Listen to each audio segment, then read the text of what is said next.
Dr. Kelvin Owusu, who is the head of occupational health and wellness with Claron Health International, has joined us on the show, and we're going to have a conversation about Jock Itch. Now, the name sounds so cool, huh? Jock Itch. But I know it's a pleasant thing. you see, you know when back in the, I don't know if you do it these days, I haven't heard it in a long time, but you know when you go and pick trotros and things at the station, then you will hear there are these vans that they will be selling medicines, all kinds of them. They will say, "Who krodo so," and also Jiba, those kind of things. So that's what we are talking about this morning. Dr. Kelvin, what is Jock Itch? Well, I think David has already explained. No, from a medical person's point of view, what is Jock Itch? In a language that we can all understand. Jiba. You see, the name tells you how powerful the disease is. You know, Jock Itch is Jiba. No, it has a very nice English way, you know, but it's not pleasant. Right, so let's. So, well, I mean, a jock is an athlete. I mean, it's a slang for athletes. Yeah. So, Jock Itch is actually named for the commonest people that it affects, which are usually athletes. You know, and it's a fungal infection. For all intents and purposes, it's a fungal infection, just like you'd have on your scalp, you know, and that's kakariri. Yes. So ringworm. I mean, that ringworm is actually what the colloquial name is. You know, it can happen in your armpits, it can happen in your foot rot. It's called foot rot when it happens in your feet. But when we talk about Jock Itch, we are referring to the one that occurs in the groin. You know, the crease between the thigh and where it meets your buttocks, you know, so that crease, that's the commonest place that you'd actually find this thing called Jock Itch. So it's a fungal infection affecting that particular area. And it's common in males. It's much more common in males than it is in females. Why Even though, yes, females also can get it. Yeah. Well, I mean, it's, you know, males carry a package, you know, so... Dr. Kelvin, don't we love you? A good thing. Exactly. Okay. And you see, I don't know why. Now you guys are making me feel uncomfortable. What is this? Are you actually feeling uncomfortable? Well, I can We're feel just having fun at our expense. Well, I like the fun. So if you look at the conditions that must prevail for this thing to happen, it puts males more at risk. You see, because there's in between the thighs, there's also a scrotum, you know, and the scrotum creates a good environment because it sweats, you know. So that obviously tells you that sweat plays a role in this whole discussion. So moisture. So generally, fungi love moisture, you know. So you realize that if you actually left your bread or your food, you know, out for a while, because there's moisture inside, it will start growing on it, mold. So that's when it goes on food, we call it mold. But they're all fungi, you know. So when that area is left moist, you know, and that moisture could be from sweat. It could be that when you finish bathing, you don't dry the area well enough, and that has become your habit, you know. That moisture is good for them to actually flourish. You see, and that area is hot. You know, it's also very, very warm, which is why the presence of the scrotum, you know, adds to the complex. So it's warm, it's moist, it's perfect for fungi to grow. So then they enjoy that area. So that's why they grow. Can we see what we are talking about? So we have some images that we want to show, but viewer discretion is advised. Not all of it is very. It's unsightly. It's unsightly, just to say the least. Okay, so we'll be talking through some of the images that we have. I'm curious as well. Yeah, but Dr. Kelvin, so let's delve into this further. I'm sure the images will come on the screen shortly. How does one come to the place where I do understand what you're saying? I mean, we can see over there. What are we looking at here? Which part of the body is this anyway? So this picture has been highly redacted. So, but I mean, you can obviously tell. At least I can tell that it's the area I'm describing. So you can see the scrotum a little on the upper side, and then you can see the thigh on the lower side. So the joint between the two is where we are looking at the growth. So you can see some whitish, reddish thing on the skin itself, you know. So that's the area. So the groin area, just at the junction between the scrotum and the thigh, you have this occurring over there, you know. So in this case, you can see an ongoing infection with inflammation. That's why it's red. The next picture, I think we just flashed on the screen. You can see that it's a much older infection kind of it's going away. So you don't really see the reddening. Okay. You know, so you can see that there's attempts at healing, or the body is trying to heal, recover. So that's why this one has no reddening. Okay. So when the infection is actually ongoing, it's red because of inflammation. The body is trying to get it under control. So it has a red component, and it's quite itchy. I mean, I don't know anybody who has not had it before. I mean, we've all been children, and we didn't like to bath. You go and play, and you want to come and sit down, and you know. So eventually it becomes something else. It becomes the jock itch, and so it's itchy. You know, it's and it can be painful, and sometimes when you actually scratch, you can actually scratch through and now create blisters or cuts in there. You know, and that also now presents a good environment for something we call super infection. Okay. Now, super infection does not mean it's an infection with superpowers. No, it just means that infection is superimposed on an already existing. So like a secondary infection. Yes. So when we say super infection, it means that there was something there already, and then some other thing has come to you know add to the already complex situation. And that's actually one of the biggest challenges with this jock itch, because if the individual happens to be diabetic, then we are exactly. You know, let me paint a picture. So you know, one of the commonest causes of amputation in diabetes is actually injuries. Yes. You know, and actually one of the commonest causes of those injuries is actually foot rot. Because they are diabetic and they have difficulty with their feeling, they may not notice that they actually have foot rot. You know, foot rot is quite painful, but they don't actually feel it. Feel the pain. And so it starts getting complicated, right? And then now it gets to a point where we have to amputate. You know, so now imagine, because I've already established that this jock itch is similar to foot rot. It's like a foot rot occurring in the groin. So imagine a diabetic who doesn't have feelings in that area, now gets this infection and is not even aware that there's something happening there. But where are you going to even amputate? Can you imagine? Do you see it coming? So for instance, are there certain things, some red flags to look out for? Like maybe if I'm beginning to itch, it means I'm going to get this. How would you know that jock itch is just about happening? Well, it's or it comes, out of the blue. You wouldn't know it's about to happen until it has happened. But I mean, if you know the things that predispose you to getting it, you know, and if you have been doing those things, then you know that you're putting yourself at risk, because you said that moisture. So if you are not drying yourself properly, or the reason why athletes are the ones who commonly get it is that if I go out for my exercise, you know, and I don't take a shower and I continue to do other things, you know, it becomes a habit. So obviously that the sweat stays there and it becomes good medium for the fungi to grow. Also, contact. You see, if you make contact with persons who have jock itch, there's a probability that you can actually get the jock itch yourself. Oh, wow. And this is actually the commonest way women actually get this condition. So if your partner has jock itch, you can also get it because of the association, because the fungi jump, you know, they move. They are spores, you see. And also if you use, so again, back to the athletes, you have actually taken a shower, but then you wore the same shorts or the same boxers that you had already sweat into. You know, and you put it back on. Again, you haven't really done much. You know, you have created an environment for the fungi to actually grow again. You see, so cleanliness actually helps a lot in dealing with this thing. So talk to us at this point about the importance of changing your boxes on a daily. On the daily. Twice because daily. I know. Twice daily. No, I know. I know people men, need to be prosecuted. Honestly. No, I know men who just decide that for 2 weeks they are wearing the same pair of boxes. They have to be arrested.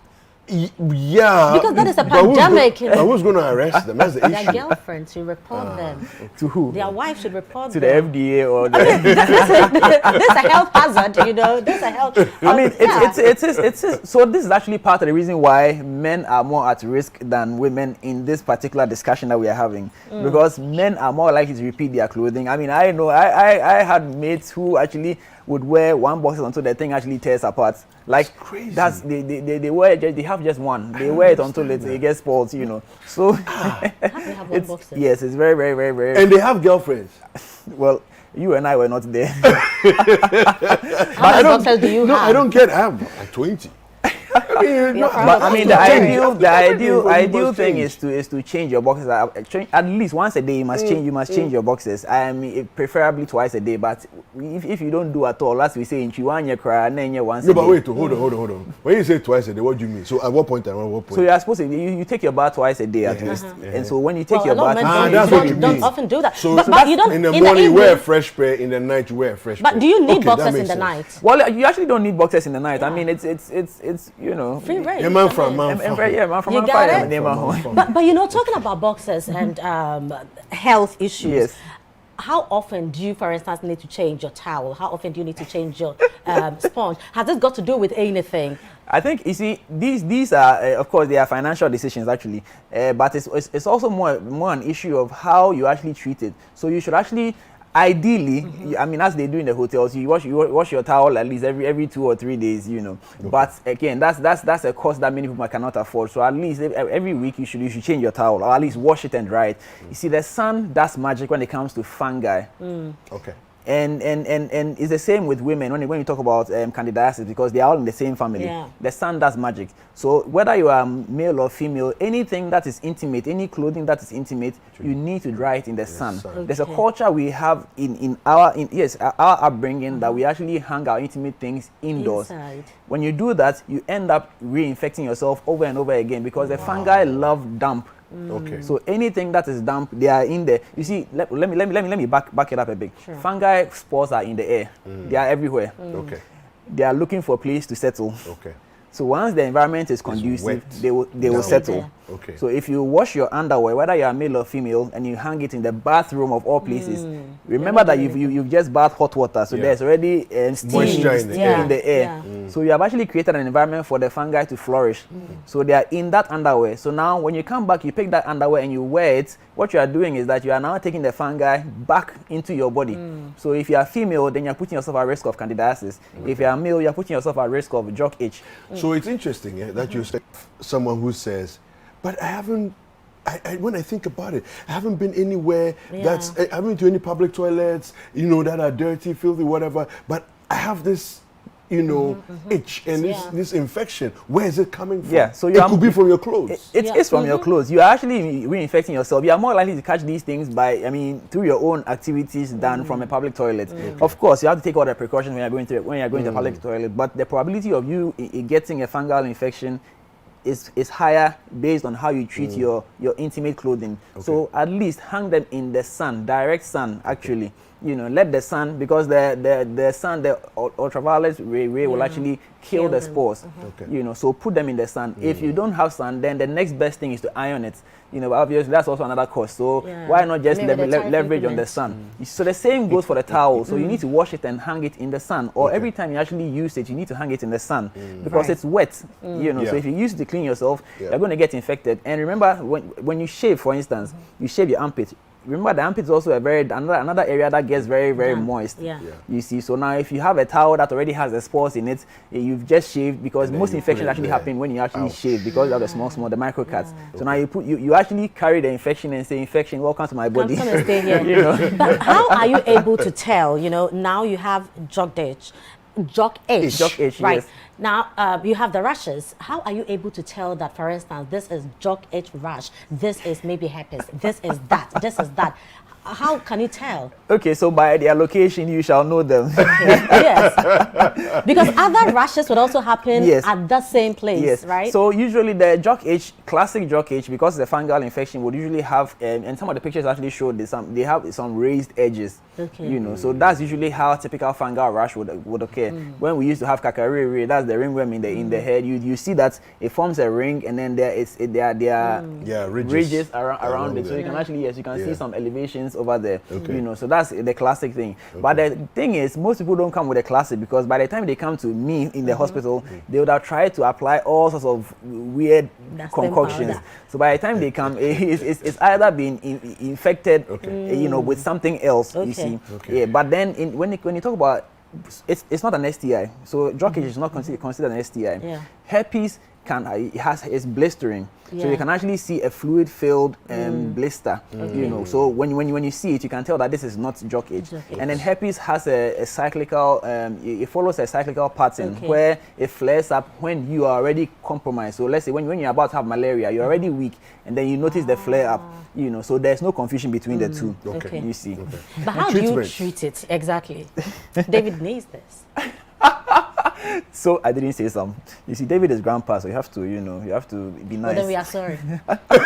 So how do you treat? Do you know something? No. I already figured all this out, but doctor is here, so let him tell. Well, he's been around long enough to know. But that is actually one trick, you know. Oh, really? Yes, it is. Powder. Or any powder for that matter, because powder helps absorb the moisture. But you see, again, if the powder absorbs the moisture and then you go on and sweat more, then it defeats the purpose. So the key is to actually keep the place as dry as possible. Don't wear tight-fitting undies because that's not good. You know, and this one, it has implication even for male fertility. Wow. Yes. So as Jock Itch can cause male infertility? No, I mean the wearing of tight-fitting things. You see, the reason why the scrotum is hanging is so that air can blow around it, because God in his wisdom realized that... Can you repeat that for the congregation?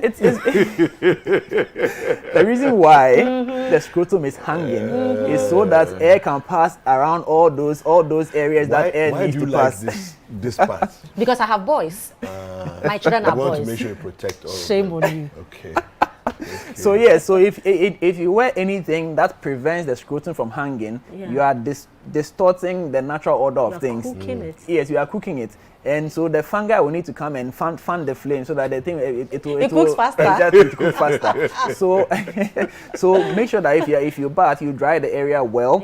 If you're a sports person, make sure that you clean yourself after sports, and then don't repeat the boxes, the same boxes, or at least don't make a habit of repeating boxes, especially if they are sweat infused. You see, and these two things can help you.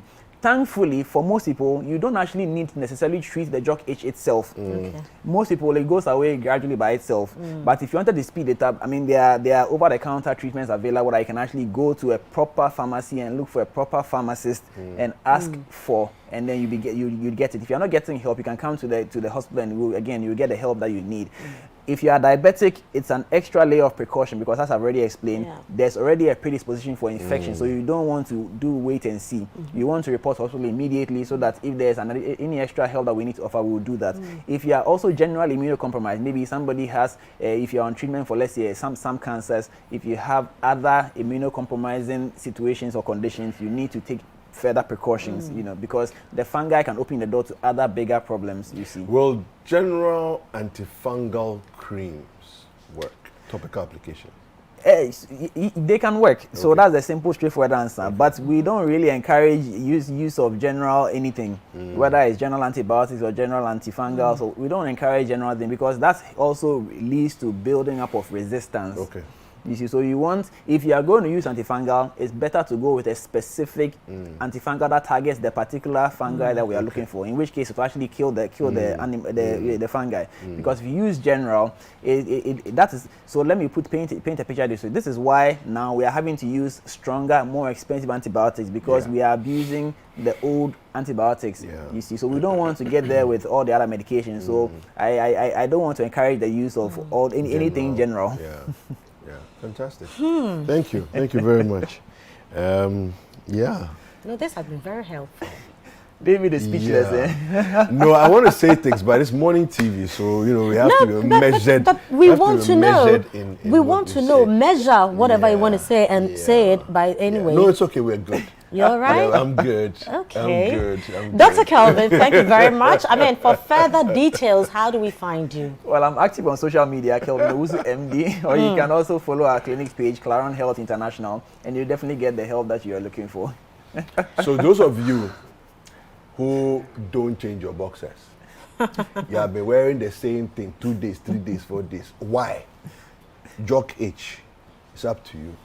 We'll take a short break.